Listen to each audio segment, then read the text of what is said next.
Hey guys, welcome to government jobs ज्ञान YouTube channel. Guys, आज की इस वीडियो में हम बात करेंगे यूनियन बैंक ऑफ इंडिया के new recruitment notification online form apply process के बारे में। जी हाँ दोस्तों, यूनियन बैंक ऑफ इंडिया ने specialist officer, assistant manager credit और आईटी के 500 खाली पदों को भरने के लिए नोटिफिकेशन रिलीज कर दिया है। कैसे आप इस भर्ती में पार्टिसिपेट करने के लिए अपने फॉर्म अप्लाई कर सकते हो बिना कोई मिस्टेक किए हुए, इसकी पूरी जानकारी हम आपको स्टेप बाय स्टेप रजिस्ट्रेशन से लेकर प्रिंट तक इस वीडियो में देंगे। बस आपको इस वीडियो को स्किप के बिना शुरू से लेकर एंड तक देखना है। उसके बाद वीडियो पसंद आए तो इसे लाइक और शेयर कर दें। चैनल पर नए हो तो इसे सब्सक्राइब कर लें। साथ ही साथ दोस्तों, आपको फॉर्म अप्लाई करते हुए जो भी प्रॉब्लम फेस हो रही है उन सभी का हल आपको इस वीडियो में मिल जाएगा। कैसे आपको अपनी एजुकेशनल क्वालिफिकेशन देनी है, कैसे आपको अपना फोटो और सिग्नेचर अपलोड करने हैं, कैसे आपको अपने डॉक्यूमेंट अपलोड करने हैं, कौन सा डॉक्यूमेंट आपको कितने केबी में अपलोड करना है, पूरी जानकारी आपको इस वीडियो में मिल जाएगी। बस आपको एंड तक हमारे साथ इस वीडियो में बने रहना है। तो बिना कोई वक्त गंवाए चलिए शुरू करते हैं। आपको इस वीडियो के डिस्क्रिप्शन बॉक्स में हमारी वेबसाइट IND-sarkari-naukri.in के इस पेज का लिंक मिल जाएगा। यहाँ पर आपको इस भर्ती के रिगार्डिंग सभी डिटेल्स प्रोवाइड कर दी गई है। यूनियन बैंक ऑफ इंडिया ने यहाँ पर specialist officer, assistant manager credit JMG scale first और assistant manager IT JMG scale first के लिए 500 वैकेंसीज निकाली है। आप 30 अप्रैल 2025 से 20 मई 2025 तक अपने फॉर्म अप्लाई कर सकते हो। यहाँ पर आप ऑल इंडिया से ऑनलाइन अप्लाई कर सकते हो। उसके लिए आपको इस पेज को नीचे स्क्रॉल डाउन करना है। इंपोर्टेंट लिंक सेक्शन में आकर ऑफिशियल नोटिफिकेशन PDF लिंक पर क्लिक करके इस भर्ती के नोटिफिकेशन को ओपन कर लेना है और इसमें से आपको पूरी डिटेल रीड कर लेनी है। यहाँ पर आपको सभी डिटेल्स प्रोवाइड कर दी गई है, जैसे कि क्या पोस्ट का नाम है, कितनी उसके लिए नंबर ऑफ वैकेंसीज है, कौन सी कैटेगरी के लिए कितनी वैकेंसीज है, क्या आपका एलिजिबिलिटी क्राइटेरिया होना चाहिए, कैसे आप अप्लाई कर सकते हो और कब से कब तक आप अप्लाई कर सकते हो। पूरी जानकारी आपको नोटिफिकेशन में दे दी गई है। आप सभी डिटेल्स यहाँ से रीड आउट करें, उसके बाद अपने फॉर्म अप्लाई कर लें। फॉर्म अप्लाई करने के लिए भी आपको हमारी वेबसाइट के इसी पेज पर ही अप्लाई ऑनलाइन का लिंक दिया गया है। जैसे ही आप इस लिंक पर क्लिक करेंगे तो आपके सामने यहाँ पर यूनियन बैंक ऑफ इंडिया का ये ऑफिशियल पोर्टल ओपन होगा। गाइस, यहाँ पर अगर आपने पहले से रजिस्ट्रेशन कर रखा है तो आपको अपना रजिस्ट्रेशन नंबर एंटर करना है, पासवर्ड एंटर करना है, ये कैप्चा कोड आपको यहाँ पर एंटर करना है और उसके बाद आपको सबमिट के ऑप्शन पर क्लिक करके अपने डैशबोर्ड में लॉगिन कर लेना है और वहाँ से आपको अपना फॉर्म अप्लाई करना है। और अगर आप इस भर्ती के लिए फर्स्ट टाइम अप्लाई करने जा रहे हो तो सबसे पहले यहाँ पर आपको अपना रजिस्ट्रेशन करना होगा। उसके लिए आपको click here for new registration की स्टेप पर क्लिक करना है और अपना रजिस्ट्रेशन कंप्लीट कर लेना है। यहाँ पर आपके रजिस्ट्रेशन का फॉर्म कुछ इस तरह से शो होगा। यहाँ पर आने के बाद सबसे पहले आपको अपना फर्स्ट नेम एंटर करना है। उसके बाद आपको उसे एक बार फिर से एंटर करके कंफर्म कर लेना है। मिडिल नेम है तो वो एंटर करें, उसे कंफर्म करें। लास्ट नेम है तो वो एंटर करें, उसे कंफर्म कर ले। नहीं है तो आप मिडिल नेम और लास्ट नेम के सेक्शन को खाली छोड़ सकते हो। उसके बाद यहाँ पर आपको अपना मोबाइल नंबर एंटर करना है और फिर उसे भी आपको एक बार फिर से एंटर करके कंफर्म कर लेना है। अल्टरनेट मोबाइल नंबर है तो वो एंटर कर दें, नहीं है तो आप इस कॉलम को खाली छोड़ दें। फिर यहाँ पर आप अपनी ईमेल ID एंटर करें और फिर यहाँ पर डोमेन नेम में से अपनी ईमेल का डोमेन सेलेक्ट करें। फिर आप अपनी कंप्लीट ईमेल ID यहाँ पर एंटर करें, ये कैप्चा कोड आप यहाँ पर एंटर करें और उसके बाद गाइस आप यहाँ पर सेव एंड नेक्स्ट के इस ऑप्शन पर क्लिक कर दें। इस तरह से यहाँ पर आपका रजिस्ट्रेशन कंप्लीट हो चुका है। आपको एक रजिस्ट्रेशन नंबर और पासवर्ड प्रोवाइड करा दिया गया है। ये रजिस्ट्रेशन नंबर और पासवर्ड आपके रजिस्टर्ड मोबाइल नंबर और ईमेल ID पर भी सबमिट किया गया है। आपको इन्हें केयरफुली नोट डाउन करके रख लेना है फ्यूचर यूज के लिए। और यहाँ पर अब आपको अपना फोटो और सिग्नेचर अपलोड करना है और अपना लाइव फोटो आपको कैप्चर करना है। यहाँ पर फोटो अपलोड करने के लिए आपको गाइडलाइन दी गई है। आप guideline for scanning the photograph and signature के इस लिंक पर क्लिक करें। आपके सामने PDF ओपन होगी, यहाँ से आप चेकआउट कर सकते हो। आपका जो फोटो होगा वो 20 KB से 50 KB के बीच में होना चाहिए। डायमेंशन उसकी 200 × 230 पिक्सल होनी चाहिए। और यहाँ पर आपका जो सिग्नेचर होगा, सिग्नेचर आपका 10 KB से 20 KB के बीच में होना चाहिए। डायमेंशन उसकी 140 × 60 पिक्सल होनी चाहिए और आपके ये डॉक्यूमेंट JPG या फिर JPEG फॉर्मेट में होने चाहिए। तो यहाँ पर आकर आपको चूज फाइल बटन पर क्लिक करना है, फाइल को सिलेक्ट करना है, इस चेकबॉक्स को ओके करना है और 1 बाय 1 करके आपको यहाँ पर अपना फोटो सिग्नेचर अपलोड कर देना है। उसके बाद आपको यहाँ पर अपना लाइव फोटो कैप्चर करना है। आप कैप्चर फोटो के इस ऑप्शन पर क्लिक करें और अपने वेब कैमरा से या फिर मोबाइल फोन से अपना लाइव फोटो यहाँ पर कैप्चर कर ले।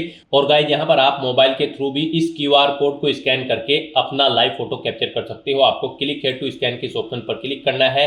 ये QR कोड अपने मोबाइल से आपको स्कैन करना है और अपना लाइव फोटो यहाँ पर आपको कैप्चर कर देना है और उसके बाद गाइस यहाँ पर आपको नेक्स्ट के इस ऑप्शन पर क्लिक कर देना है। नेक्स्ट आपके सामने कुछ इस तरह से इंटरफेस ओपन होगा। अब यहाँ पर आपको अपनी बेसिक डिटेल्स प्रोवाइड करनी है। सबसे पहले यहाँ पर आपको पोस्ट सेलेक्ट करनी है, जिस पोस्ट के लिए आप अप्लाई करना चाहते हैं, स्पेशलिस्ट ऑफिसर के, assistant manager credit GMG scale first या फिर assistant manager IT GMG scale first. आप अपनी चॉइस के अकॉर्डिंग यहाँ पर पोस्ट सेलेक्ट करें। उसके बाद यहाँ पर आप अपनी कैटेगरी सेलेक्ट करें, जिस कैटेगरी से आप बिलोंग करते हैं। फिर आपसे पूछा गया कि क्या आप PWBD कैंडिडेट है और आपकी डिसेबिलिटी की परसेंटेज 40% से अबव है, अगर है तो आप यस करें और फिर यहाँ पर आप अपनी डिसेबिलिटी कैटेगरी सेलेक्ट करें और फिर डिसेबिलिटी का टाइप यहाँ पर आप सेलेक्ट करें और अगर आप PWBD कैंडिडेट नहीं है तो यहाँ पर आपको नो ऑप्शन सेलेक्ट करना है। आगे की ये डिटेल आपके सामने डिसेबल्ड कर दी जाएगी। उसके बाद यहाँ पर आपको इस पेज को नीचे स्क्रॉल डाउन करना है। फिर यहाँ पर आपसे पूछा गया है कि क्या आप person with specified disability covered करते हैं अंडर द सेक्शन, अगर करते हैं तो यस करें, नहीं तो नो ऑप्शन सेलेक्ट करें। उसके बाद यहाँ पर आपसे पूछा गया है कि क्या आप 1984 के दंगा पीड़ित के बच्चे हैं या फिर फैमिली मेंबर हैं, अगर हैं तो आप यस करें, नहीं तो नो ऑप्शन सेलेक्ट करें।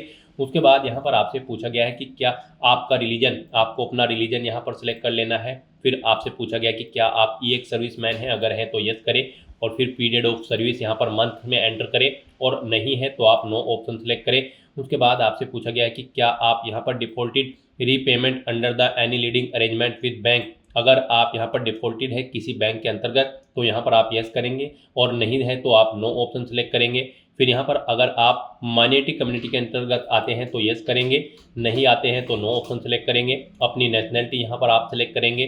फिर यहाँ पर आप अपना एग्जामिनेशन स्टेट सेलेक्ट करें, जिस स्टेट में आप एग्जाम में पार्टिसिपेट करना चाहते हैं। उसके बाद यहाँ पर एग्जामिनेशन सेंटर आप सेलेक्ट करें। उसके बाद यहाँ पर आपसे पूछा गया है कि क्या यहाँ पर आप अपनी ID शो करेंगे, जब आप एग्जाम में पार्टिसिपेट करेंगे तो यहाँ पर आप अपनी कौन सी ID प्रूफ शो करेंगे, तो यहाँ पर आप इस चेकबॉक्स को ओके करें। ID प्रूफ 1 में आप कोई भी अपनी ID सेलेक्ट करें, जैसे कि पैन कार्ड, पासपोर्ट या फिर ड्राइविंग लाइसेंस या फिर वोटर कार्ड। आप अपने अकॉर्डिंग यहाँ पर ऑप्शन सेलेक्ट करें, फिर उसका नंबर यहाँ पर दें। दूसरी ID यहाँ पर आप सेलेक्ट करें इसके अलावा और फिर उसका नंबर यहाँ पर आप दें। फिर यहाँ पर आपको अपनी डेट ऑफ बर्थ सेलेक्ट करनी है, पहले डे फिर मंथ फिर ईयर। उसके बाद यहाँ पर आपको अपना जेंडर सेलेक्ट करना है। फिर आपसे पूछा गया कि क्या आपके जुड़वा भाई बहन हैं, अगर हैं तो यस करें, उनका नाम दें और उनका जेंडर सेलेक्ट करें, नहीं है तो नो ऑप्शन सेलेक्ट करें। अपना मैरिटल स्टेटस यहाँ पर आप दें, मैरिड हो आप, अनमैरिड हो या फिर विडो। उसके बाद आप यहाँ पर अपने फादर का नाम एंटर करें, मदर का नाम एंटर करें। अगर आपकी शादी हो चुकी है तो फिर यहाँ पर आप अपने हस्बैंड या वाइफ का नाम एंटर करें। फिर यहाँ पर आप अपना कोरोस्पोंडेंस एड्रेस एंटर करें। उसके बाद परमानेंट एड्रेस एंटर करें और अगर आपका परमानेंट एड्रेस आपके कोरोस्पोंडेंस एड्रेस के अकॉर्डिंग सेम है तो आप इस चेकबॉक्स को ओके कर दें। ऑटोमेटिकली आपका परमानेंट एड्रेस आपके कोरोस्पोंडेंस एड्रेस के अकॉर्डिंग फिल हो जाएगा। उसके बाद यहाँ पर आपको GST इनवॉइसिंग एड्रेस सेलेक्ट कर लेना है। आप किस एड्रेस पर कम्युनिकेट करना चाहते हैं, कोरोस्पोंडेंस या फिर परमानेंट, आप अपने अकॉर्डिंग ऑप्शन सेलेक्ट करें।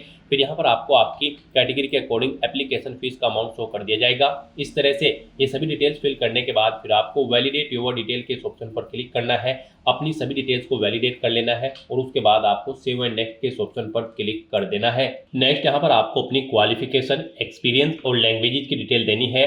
गाइस यहाँ पर इस भर्ती में पार्टिसिपेट करने के लिए अगर आप assistant manager credit GMG scale first की पोस्ट के लिए अप्लाई करते हो तो आपके पास कोई ग्रेजुएट डिग्री होनी चाहिए किसी भी डिसिप्लिन के अंतर्गत किसी वेल रिकॉग्नाइज्ड यूनिवर्सिटी से, प्लस आपके पास CA, CMA, LCWA या फिर CS की डिग्री होनी चाहिए या फिर आपके पास MBA, MMS, PGDM, PGDBM की डिग्री होनी चाहिए मिनिमम 60% मार्क्स के साथ। और अगर आप assistant manager IT GMG scale first की पोस्ट के लिए अप्लाई कर सकते हो तो फिर यहाँ पर आपके पास full time BTech, MCA, MSc या फिर IMS या फिर MTech 5 साल की integrated MTech degree, computer science engineering IT या फिर इलेक्ट्रॉनिक्स एंड कंप्यूटर साइंस यहाँ पर इन डिसिप्लिन के अंतर्गत आपके पास डिग्री होनी चाहिए। तो यहाँ पर ऑफिशियल नोटिफिकेशन में से आप जिस भी पोस्ट के लिए अप्लाई कर रहे हैं उसके अकॉर्डिंग अपनी क्वालिफिकेशन मैच आउट कर लें और यहाँ पर फिर अपनी क्वालिफिकेशन की डिटेल दें। यहाँ पर सबसे पहले आपको देना है अपनी ग्रेजुएशन की डिटेल। ग्रेजुएशन में यहाँ पर आपको बताना है आपने अपनी ग्रेजुएशन आर्ट, साइंस, कॉमर्स या फिर एग्रीकल्चर